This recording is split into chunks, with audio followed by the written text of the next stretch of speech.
The massive alien vessels descended through Earth's atmosphere like dark storm clouds, their metallic hulls reflecting the sunlight in an ominous display of power. Admiral Jeho's weathered face remained stoic as he watched the main screen at Earth's Global Defense Initiative headquarters. His hands, clasped behind his back, tightened until his knuckles turned white. The first signs of the alien presence had appeared 3 days ago, when their ships emerged from what scientists later called a fold space junction near Mars.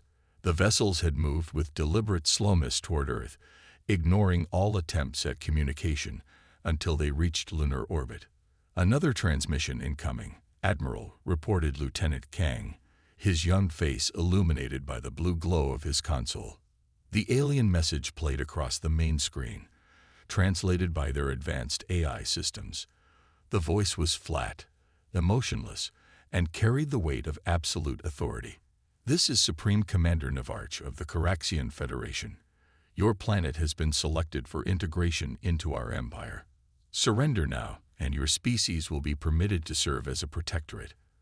Resist and face extinction. You have 6 Earth hours to comply."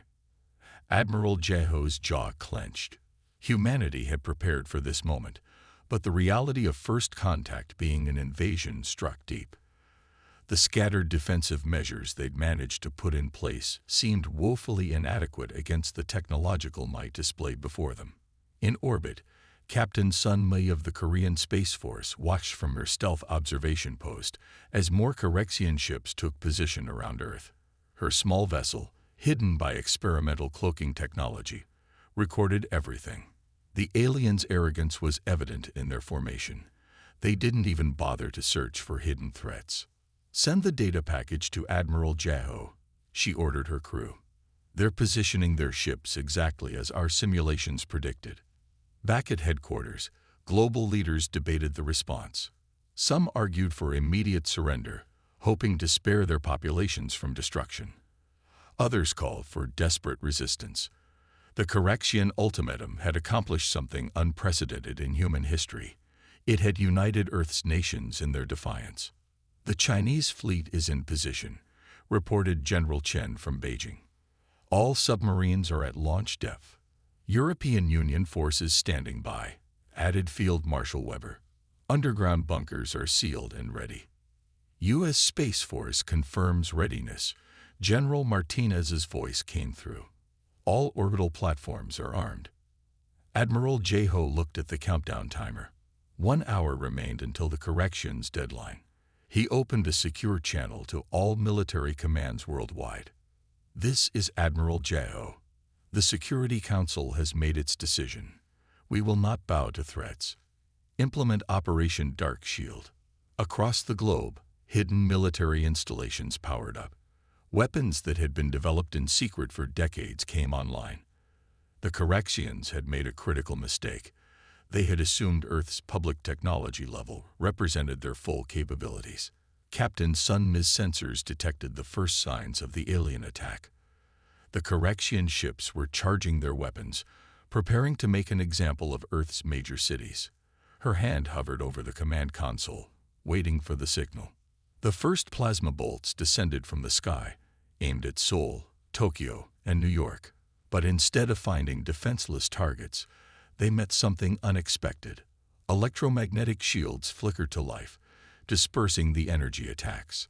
The Caraxians had no way of knowing that Earth had been studying similar technology for years, reverse-engineered from crashed alien vessels that governments had kept secret. "Shields holding at 82%, reported Lieutenant Kang. "All cities protected." Admiral Jeho allowed himself a small smile. "Captain Sun Mi, you have permission to execute Phase 2. In orbit, Sun Mi's fingers flew across her console, activating quantum disruptors. "All units, commence Operation Firewall." Hundreds of hidden defense satellites revealed themselves, their weapons targeting the surprised Caraxian fleet.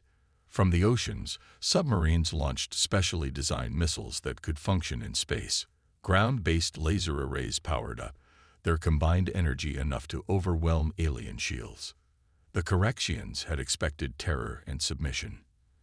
Instead, they faced coordinated resistance from a species that had spent generations preparing for this very moment, inspired by countless stories of alien invasions.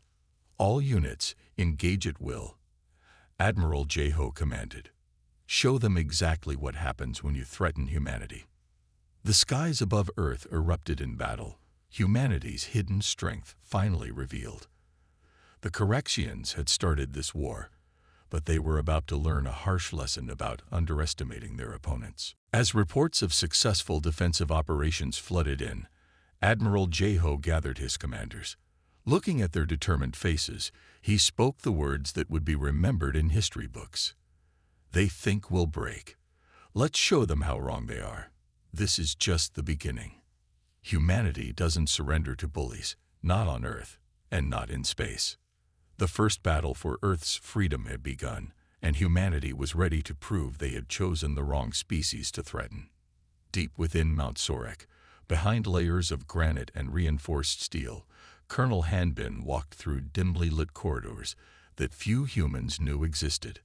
The mountain's tourist trails and cable cars had served as perfect cover for decades, hiding one of humanity's most closely guarded secrets. As visitors took photos of the scenic views above, they remained oblivious to the vast complex beneath their feet. The initial correction attack had triggered automated protocols, bringing the facility out of its long dormancy. Emergency lighting cast everything in a soft blue glow as Hanbin made his way to the central control room. His footsteps echoed off the metal floors, joining the growing hum of machinery awakening from its slumber. Status report, he called out as he entered the command center. Banks of computers lined the walls, their screens displaying data that would have seemed like science fiction to the public above. All systems responding, sir, Lieutenant Dahi replied, her fingers dancing across multiple keyboards. Power plants are at 80% capacity and rising. Quantum shield generators are warming up. Project Sentinel had been born in the aftermath of the Roswell incident, though that wasn't its original name. Over decades, similar facilities had been built into mountains and underground spaces across the globe. The public dismissed them as conspiracy theories, urban legends about secret bases and hidden technology. That dismissal had been carefully engineered. Director Ji Woo Park stood at the main observation window, watching as massive mechanical arms moved experimental weapons into position. She had dedicated 15 years of her life to this project, overseeing the integration of reverse-engineered alien technology with human innovation. Begin power-up sequence for the Lazarus Protocol, she ordered, her voice steady despite the weight of the moment. The Lazarus Protocol represented humanity's greatest technological achievement, a defense system that could adapt to and counter any known form of energy weapon. Colonel Hanbin monitored the power readings as they climbed. Energy signature will be visible to their sensors soon, he warned. We won't be able to hide this much longer. We don't need to hide anymore, Director Park replied. Now we need to show them what we can do. Throughout the facility, machines that had waited patiently for decades hummed to life. Quantum shields, based on technology recovered from crashed alien ships, created an invisible dome over the mountain. Particle accelerators powered up, feeding energy into weapons that could punch through any known defensive system. Sir, we're detecting correction ships moving to investigate, reported Captain Shin from the radar station. 3 vessels, approaching from the north. Director Park nodded. Let them come. Colonel, is the Lazarus Protocol ready? Hanbin checked his readings one final time. Protocol is ready, Director. All systems are green. Send word to Admiral Jeho, Park ordered.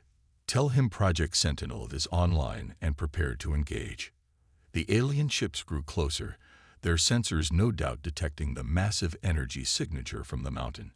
They had no way of knowing they were flying into a trap decades in the making. They're charging weapons, Captain Shin announced. Target locked detected. Director Park allowed herself a small smile. Initiate Lazarus Protocol. Let's show them what human ingenuity can do. The mountains seemed to come alive. Hidden panels slid open, revealing weapon systems that combined Earth's best technology with reversed engineered alien advancements.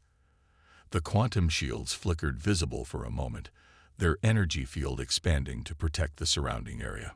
The Correction ships fired, their plasma weapons designed to reduce the mountain to slag. Instead, the quantum shields not only absorbed the attack, but used its energy to power their own weapons. This was the true genius of the Lazarus Protocol. It turned an enemy's strength against them. Return fire, Colonel Hanbin commanded. All batteries, execute pattern alpha. The mountain's defenses responded with devastating precision. Particle beams sliced through space, their energy signatures completely foreign to Coraxian sensors. The aliens had no defense against weapons they didn't know existed. Direct hits on all three vessels, Captain Shin reported, unable to keep the excitement from his voice. Their shields are failing. In orbit, the Coraxian fleet received desperate distress calls from their scout ships. The supposedly primitive humans had weapons that shouldn't have been possible, defenses that shouldn't have existed. Director Park, Hanbin called out, we're receiving similar reports from other Sentinel facilities worldwide.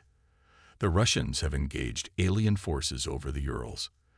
The Americans are launching a counter-offensive from Cheyenne Mountain. Park watched as the alien ships retreated, their hulls scarred by weapons they had never encountered before. Humanity's hidden arsenal is hidden no more, she said quietly, and this is just the beginning. The facility continued to pulse with power, decades of preparation finally serving its purpose. Humanity had waited, had prepared, had hidden their true capabilities behind a mask of apparent technological inferiority. Now that mask had been torn away, and the Coraxians were about to learn just how badly they had underestimated their chosen opponents. As reports of successful engagements poured in from Sentinel facilities worldwide, Director Park turned to her staff. Send word to all commands. Project Sentinel is fully operational. The real war begins now. Lieutenant Du Hyun held up the captured Coraxian plasma rifle, its sleek design now fully mapped and understood by his engineering team. Around him, in the makeshift laboratory hidden beneath Seoul's subway system, dozens of scientists and engineers worked tirelessly to unlock more alien secrets. The walls were covered with technical diagrams and holographic displays showing the inner workings of various Coraxian technologies. Look at this, he said, pointing to a holographic display of the weapon's power core. They never bothered to encrypt their technical specifications. They were so confident in their superiority that they didn't think we could understand their technology, let alone improve it. The engineering team had made remarkable progress in the 3 weeks since the invasion began. What started as desperate attempts to understand alien technology had evolved into a systematic process of reverse engineering and enhancement. Humans, it turned out, had a unique talent for adapting and improving upon existing designs. Above ground, the sound of distant explosions echoed through the city. Major Yuna and her guerrilla forces were engaged in another hit-and-run attack against Coraxian patrols. The aliens had occupied parts of Busan, but they were learning the hard way that holding territory was very different from conquering it. Movement detected in Sector 7, came a voice through Yuna's tactical radio. 3 Coraxian walkers, moving in standard diamond formation. Yuna smiled. The aliens' rigid adherence to their military doctrine made them predictable. Team 2 and 3, take positions in the underground parking structures. Team 1, with me. We'll give them something new to think about. The Coraxian walkers moved through the streets with mechanical precision, their sensors sweeping for threats. What they failed to understand was that human resistance fighters weren't just hiding in buildings. They were using the entire city as a weapon. Back in the laboratory, Du Hyun's team made another breakthrough. Their communication systems are completely open, announced Dr. Song, her eyes wide with excitement. They never developed encryption because they never needed it. No species has ever managed to understand their technology quickly enough to pose a threat. Do Hyun immediately relayed this information to military command. Within hours, human forces began intercepting and decoding Caraxian tactical communications across the globe. The aliens' overconfidence had given humanity an unprecedented advantage. In Busan, major UNIS forces put this intelligence to deadly use. They could now predict patrol routes and coordinate attacks with perfect timing. The underground networks that honeycomb every major city became highways for resistance fighters, allowing them to strike and disappear before the corrections could respond. Now, Yuna commanded, and her teams struck simultaneously. Modified plasma charges, improved versions of Caraxian weapons, disabled the Walker's shield generators.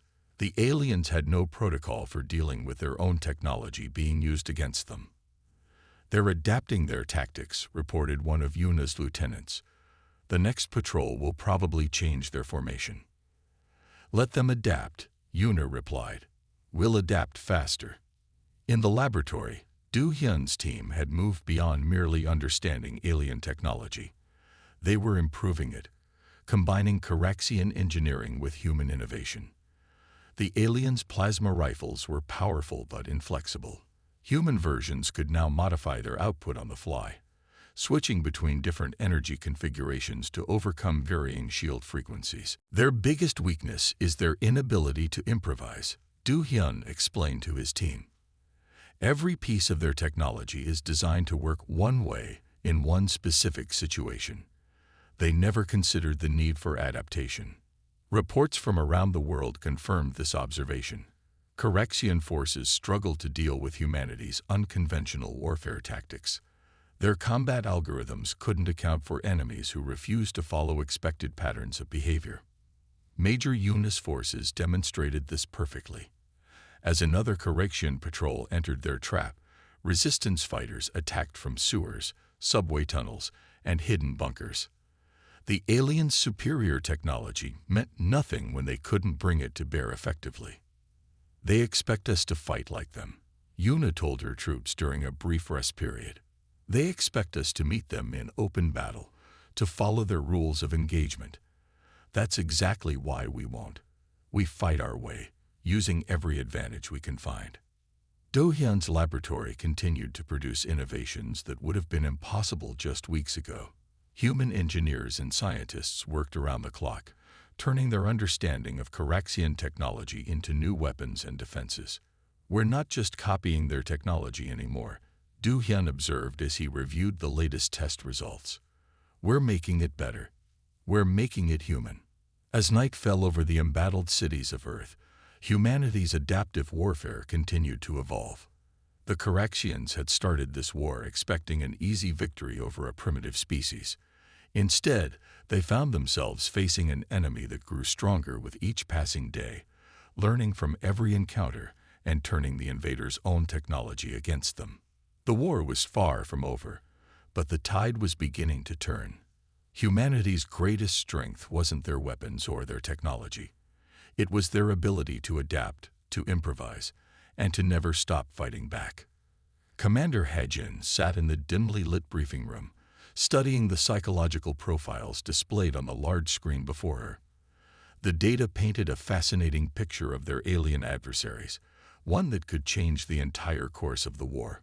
Around her, the top minds of Earth's Psychological Warfare Division listened intently as she explained their latest discovery.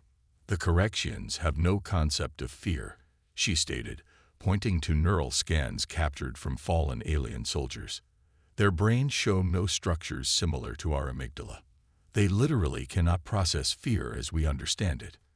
Dr. Min Seo, the lead xenobiologist, stepped forward to elaborate. "Their species evolved on a world without predators. They were always at the top of their food chain. This shaped not just their biology, but their entire civilization."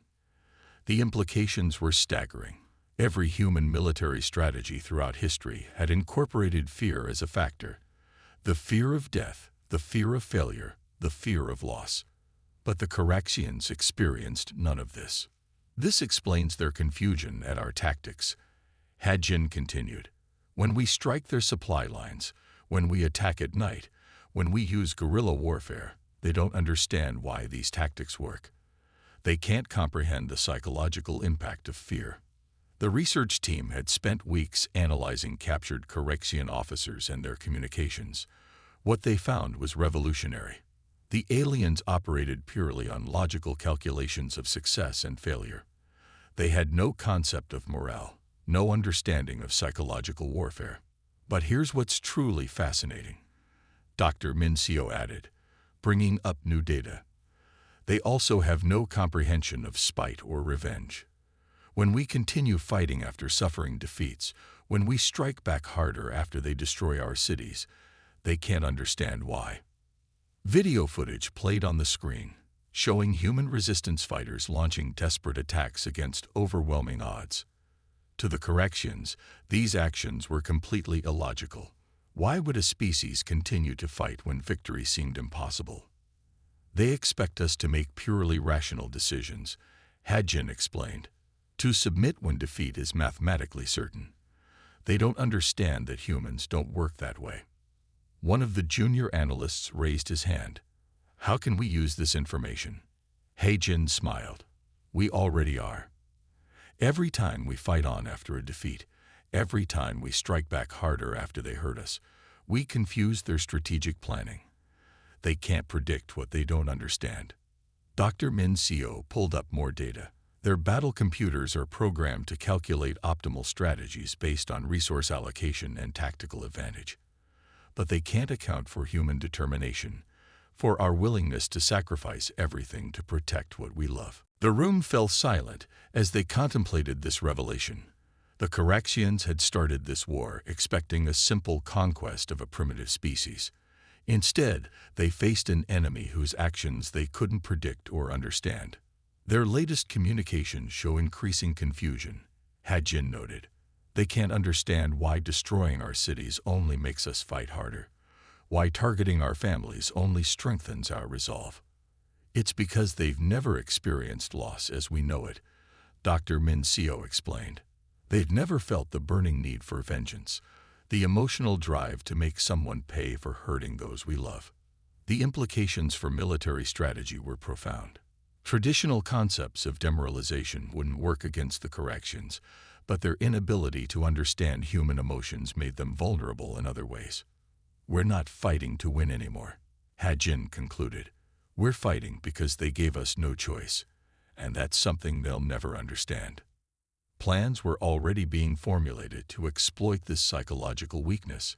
Human forces would continue to act in ways that defy the Corrections' logical expectations. Each seemingly irrational decision, each emotionally driven action, would further confuse and disrupt their strategic planning. Their entire military doctrine is based on the assumption that all species will act rationally, Dr. Mincio noted. They've never encountered a species willing to sacrifice everything for revenge, to fight on purely out of spite. As the briefing concluded, Commander Hadjin looked at her team. We've found their weakness. They can't fear us, but they also can't understand us. And in war, what you don't understand can destroy you. The data was shared with military commands worldwide. Human forces would continue to fight in ways that the Corrections couldn't predict or comprehend. Every irrational act of bravery, every emotional decision, every spike-driven counterattack would serve to undermine the aliens' calculated strategies. The war had entered a new phase. The Corrections had superior technology and overwhelming force, but they faced an enemy whose psychological makeup they couldn't understand. And in this battle of minds, humanity's emotions, their fear, their anger, their spite, had become their greatest weapon. The vast darkness of space lit up with the flashes of energy weapons and explosions as humanity launched its first major offensive against the Correction fleet. General Tadwan stood on the bridge of the ESF Phoenix, Earth's first space carrier, watching as human ships engaged the alien armada. The Phoenix itself was a testament to human adaptation, a hybrid vessel combining Earth's best technology with reversed-engineered Correction systems. All ships report ready for engagement, announced his tactical officer. Strike groups are in position. Taiwan nodded, his experienced eyes tracking the movement of both fleets. The human vessels moved in patterns that seemed chaotic, but followed a carefully planned strategy. Unlike the rigid formations of the correction ships, Earth's fleet operated with a flexibility that confused the alien tactical computers. "Launch all fighters," he commanded. The Phoenix's launch bays opened, releasing swarms of hybrid fighters. These small craft combined human piloting skills with alien technology, creating weapons platforms that could outmaneuver anything in the Correction arsenal. Captain Su Jin's voice crackled over the command channel. "Boarding teams are ready, General. We're waiting for the opening." The plan was bold, perhaps even reckless by traditional standards.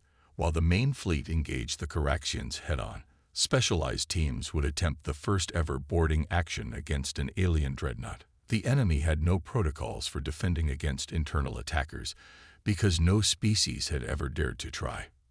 "Begin Phase 1, Ta 1 ordered. The human fleet split into smaller groups, executing maneuvers that appeared random to Correction sensors. The aliens responded exactly as predicted, adjusting their formation to counter what their computers identified as the most likely attack vectors. "They're shifting their dreadnoughts to Sector 7, reported the tactical officer. "Shield harmonics are steady." Su Jin's teams watched from their stealth shuttles as the massive Correction vessels moved to engage the human fleet. The aliens' predictable responses had created exactly the opening they needed. "All boarding teams, execute," Ta 1 commanded. The stealth shuttles accelerated toward their targets, using the chaos of battle as cover. Su Jin led her team toward the nearest dreadnought. The alien vessel's shields were calibrated to stop energy weapons and large objects, but they hadn't considered the possibility of small, cloaked craft slipping through their defensive screen. "Impact in 30 seconds, her pilot announced. Breach points identified. The shuttle's modified plasma cutters activated as they touched the dreadnought's hull. Years of studying Correction technology had revealed weak points in their ship design, places where maintenance access points could be turned into entry points. "We're in," Su Jin reported as her team poured into the alien vessel. The Corrections had never faced boarders before, and their internal security systems were basic compared to their external defenses. On the Phoenix's bridge, Ta 1 watched as the main battle unfolded. Human ships darted between the larger Correction vessels, their unconventional tactics forcing the aliens to constantly adjust their strategies. "Sir, Su Jin's team has reached the primary control center," the communications officer reported. Other boarding teams report similar progress. The Corrections were learning, too late, that humans excelled at close-quarters combat.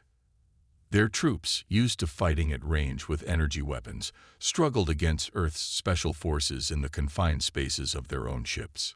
"Their command and control is disrupted," announced the tactical officer. "The dreadnoughts are losing coordination with each other." This was the key to humanity's strategy. By striking at the heart of the Correction command structure, they could turn the aliens' rigid hierarchy against them. Without clear orders from above, their ships became less effective, their responses slower. "All ships, press the advantage," Ta 1 ordered. The human fleet surged forward, targeting the now vulnerable alien vessels with precise strikes. Su Jin's voice came through again, breathless but triumphant. "Control center secured. We're beginning the shutdown sequence." One by one, the massive Correction dreadnoughts began to go dark as boarding teams reached their objectives. The alien fleet, for the first time in their history, faced an enemy that had turned their own ships against them. "The Correction line is breaking," reported the tactical officer. "They're attempting to retreat." Ta 1 allowed himself a small smile. "Not today. All ships, execute containment pattern Delta. Don't let them escape to warn their homeworld." The battle continued for several more hours, but the outcome was no longer in doubt. Humanity had proven that superior technology alone wasn't enough to win a war. Innovation, adaptability, and the willingness to take calculated risks had turned the tide. As the last Correction vessel surrendered, Ta 1 opened a channel to all ships. "This is just the beginning," he announced.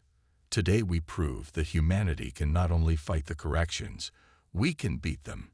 Now we take the fight to their territory. The bridge crew cheered as reports of victory came in from all sectors. The captured dreadnoughts would provide invaluable intelligence and technology for Earth's next phase of operations. Captain Su Jin and her teams had proven that human ground forces could overcome any alien defense.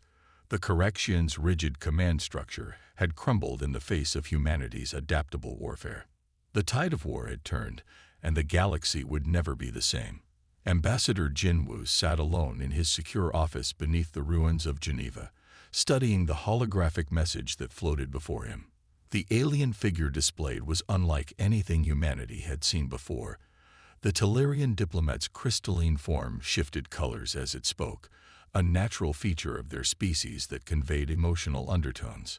"We have watched your resistance with great interest," the Tellurian message continued. "For centuries, the Correction Federation has dominated our sector of space. No species has ever successfully challenged their authority. Until now." Jinwu replayed the message several times, analyzing every detail. After months of fighting the corrections, humanity had assumed they were alone in their struggle. This communication changed everything.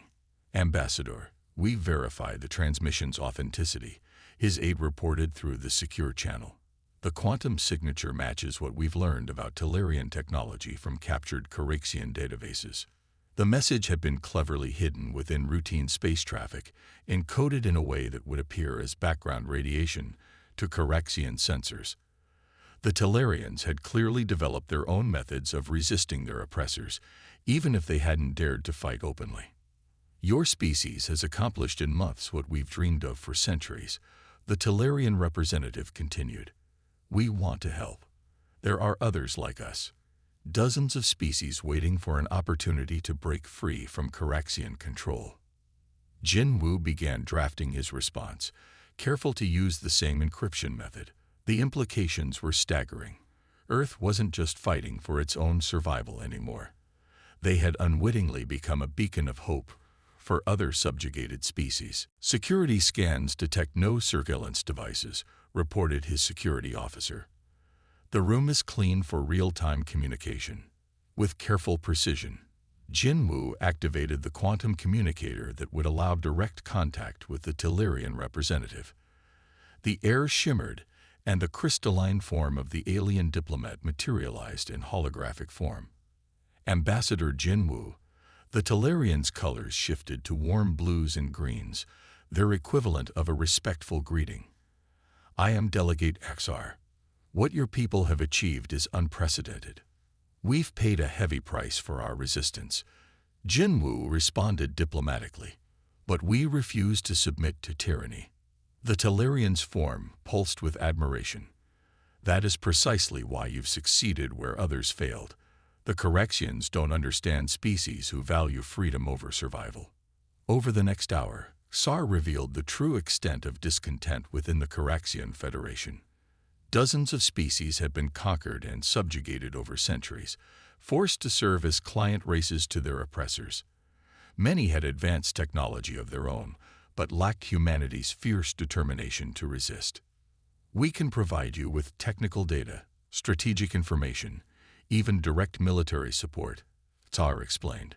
"But we need assurance that humanity will help liberate other worlds once the corrections are defeated." Jinwu considered the proposal carefully. "Our fight has always been about more than just survival. We would be honored to help others achieve their freedom." The Tellurian's colors shifted to brilliant gold, an expression of joy. "Then let us begin. The Corrections don't realize it yet, but their empire is about to face challenges from within and without." Plans were quickly formulated. The Tellurians would coordinate with other resistant species, sharing intelligence and resources. Earth's military success had shown them all that the Corrections could be beaten. "We've already begun sabotaging their supply lines," Tar revealed. "Several other species are preparing to openly revolt once your next offensive begins." As the meeting concluded, Jinwu felt a profound sense of responsibility. Humanity's resistance had given hope to countless enslaved civilizations. Their war had grown from a struggle for survival into something much larger, a fight for freedom across the galaxy. The Corrections believed they were punishing an upstart species, Carr observed as their meeting drew to a close. Instead, they created the catalyst that will bring down their empire. Jinwu spent the next several hours drafting reports to Earth's leadership. The war was about to enter a new phase, with allies they never knew they had. The galaxy was larger and more complex than they had imagined, and humanity's role in it had grown beyond anything they could have predicted. As he finished his reports, Jinwu looked at the star map displaying known Caraxian territory. Soon, those stars would represent free worlds, no longer bound by the chains of oppression. Humanity had started this fight alone, but they would finish it with allies from across the galaxy. The bigger galaxy was watching, and hope was spreading among the stars. The grand chamber of the Galactic Council sparkled with the light of 1,000 stars, visible through its transparent dome. Supreme Commander Kyung-ho stood at the central podium, his military uniform crisp and decorated with the medals earned during Earth's desperate fight for survival. Around him sat representatives from hundreds of species, some former slaves of the Caraxian Federation, others neutral observers who had watched the conflict from afar. The Caraxian delegation sat opposite him, their once proud posture now subdued. Their empire, which had stood for millennia, had crumbled in less than a year. Not just from humanity's resistance, but from the wave of rebellions that followed Earth's example. "We are gathered here to witness something unprecedented," announced the council mediator, a beam of pure energy whose form shifted like aurora borealis. The formal surrender of the Caraxian Federation and the recognition of Earth as a sovereign power. Kyung-ho looked at the faces around him.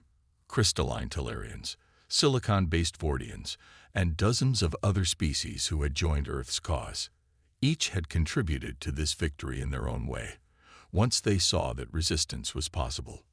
"We didn't start this war," Kyung-ho began, his voice carrying across the chamber.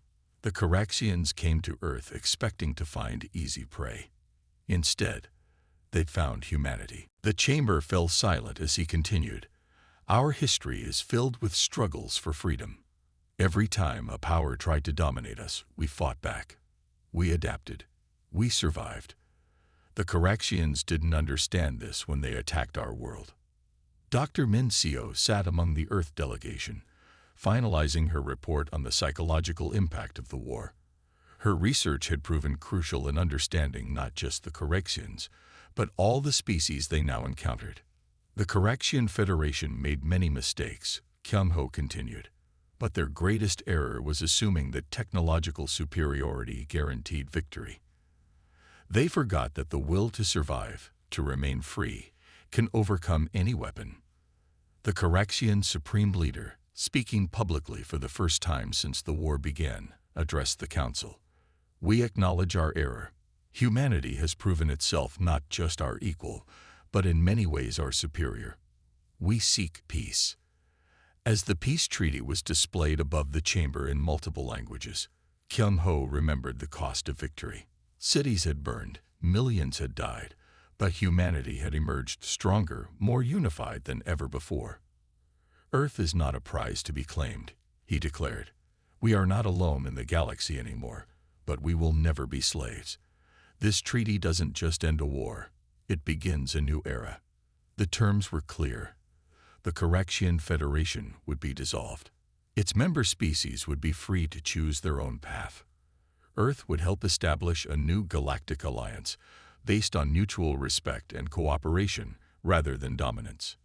Dr. Min Seo's final report scrolled across her tablet. In attempting to conquer humanity, the Caraxian Federation accomplished something unprecedented. They united Earth and propelled us into the galactic community, not as victims or subjects, but as equals. As leaders from various species came forward to sign the treaty, Kyung-ho reflected on the changes that had come to pass. Humanity had not only survived its first interstellar war, it had emerged as a leading force for freedom in the galaxy. The Talarian delegate approached him after the ceremony. "You've changed everything," they said, their crystalline form glowing with admiration. "The galaxy will never be the same." "No," Kyung-ho agreed, "it won't. But change was necessary. No species should live in fear of another." As the Earth delegation prepared to return home, Dr. Min-seo added one final note to her report. Perhaps this was inevitable. The Correxians sought to conquer a species that had spent its entire history fighting against oppression. In doing so, they created not just an enemy, but a symbol of hope for every oppressed species in the galaxy. The stars shone brightly through the council chamber's dome as the treaty was finalized. Humanity had entered the galactic stage not through peaceful first contact, but through fire and struggle. They had not only survived, but had helped reshape the galaxy into something better. The war was over, but humanity's journey among the stars was just beginning.